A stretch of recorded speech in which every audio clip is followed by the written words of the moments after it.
সবাইকে নতুন একটি সকালে স্বাগতম। এখন সকালবেলায় সব কিছু নাস্তা করে আমি চলে এসেছি দুপুরের জন্য রান্না করতে, এবং সকালে একটু পরে আমরা যে ভাত খাবো সেটা।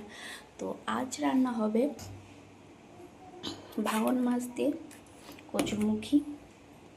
এই যে কড়াইতে আমি তেল দিয়ে দিয়েছি। এখন মাছে লবণ আর হলুদ মাখিয়ে আমি মাছগুলো আগে ভেজে নেব।